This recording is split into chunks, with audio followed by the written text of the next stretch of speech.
Devang Mehta joins in on the show to talk about markets. Devang, what's the worry for the markets though? Because, we don't seem to be snapping out of this volatile bout with a negative bias. Hi, morning Aisha. Thanks for having me on the show. I think clearly there's not much worry about the market at this point, if you ask me. The worry is only volatility and how to sort of navigate this so-called volatility which has come into the proceedings in the last 15 days, 1 month. We have seen a couple of days where there was a 1,500 to 2,000 point fall on the Sensex, and 1,500 to 2,000 point, of course, look big. But if you see on the percentage side, it is 3 to 4% or 5%, which at this level, so one should probably be ready to absorb this type of volatility on the back of 2-3 things. One, yes, of course, your commodity prices have been rising. Crude around say 70 again is a worrying factor. Inflation raising its head everywhere across the globe, or at least a discussion of that probably going to raise yields shooting high overall. I think these 3-4 factors have a sort of a worrying factor for the market at this point, and of course the valuations at where they are is sort of considered to be a worrying factor. But probably the next couple of years, the earnings cycle which has turned around across the world, and particularly in India, with a lot more broader participation coming in, not only from the consumption side, but also from the capex side or from the other wheels which were sort of not rolling in the past few years. I think things are going to be good. So probably have a approach which is more sector specific or stock specific, and it clearly remains a buy on dips market.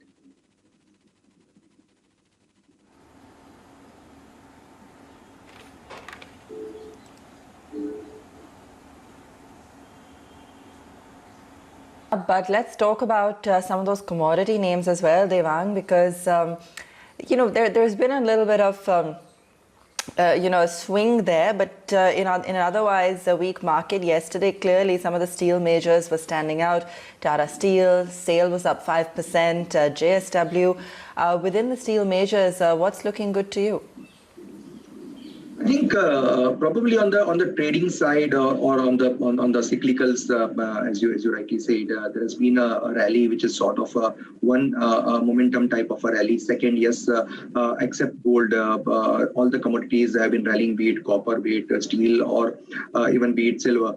So I think it seems that there is an industrial probably a revolution, if I can put it that word, just around the corner. That is what the market is anticipating. Chinese data points were also strong in the last couple of days. I think this is just fueling the rally on the metal side. Of course, somebody who is a pure investor for the next 3-5 years needs to be a little careful while dealing in cyclicals. But somebody who probably has its eyes set on the couple of quarters, yes, things seem to be good for the metal sector currently. But as I said, we tend to avoid it because there are a lot of more choices across, be it financials, be it consumption, be it capex or capital goods, be it MNC companies. There are a lot of choices available if you want to be in structural type of rallies rather than being into this type of cyclicals, where rather than metal, cement is a more, I can say, a play which will last a little longer than what the metal, or what rather you anticipate for metals and metal stocks.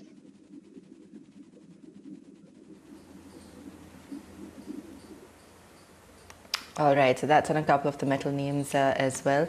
And just taking a look at some of the other action that we're heading in for today, and some of the other names that are likely to be in focus as well going forward.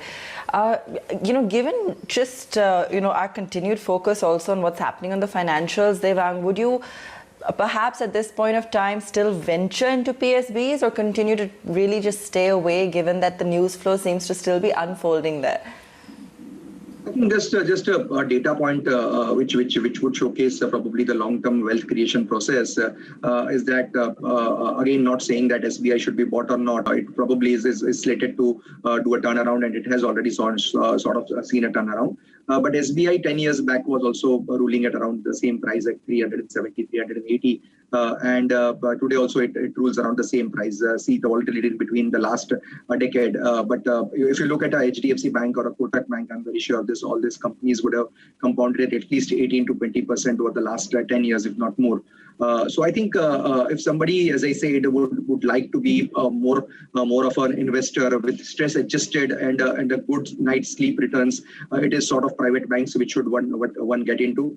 Having said that, yes, private banks also from here on would have that type of a rally, which would be a sort of a moderate type of a rally. But insurance as a sector, if I can just talk on that, seems to be a little more structural in nature. 5 to 10 years, last 10 years, we have seen the rally in private banks plus a select NBFCs. I think those type of run can be seen in fact, a lot of insurance companies, be it life insurance or be it general insurance companies on the back of lower penetration, lower density.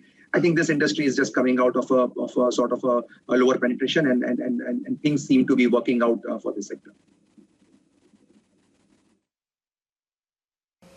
What about real estate, Devang? We've got the Godrej QIP coming up. We've got continued traction on some of those names as well, Shobha, TLF. What's looking good to you in the real estate basket? I think the buzz around real estate has been really one thing which is sort of taken everyone aback, and I think it started off with Maharashtra cutting its stamp duty rates by substantial more than 50%, and I think that saw a lot of inventory getting cleared. I think the real estate developers after RERA, a lot of the organized ones sorted out a lot of issues, and now they are gaining market share as well. So I think the listed entities like Godrej Properties, Oberoi Realty, all of this have sort of not only seen good traction on the stock price, but also have seen sales momentum rising, and completion of projects are also on track.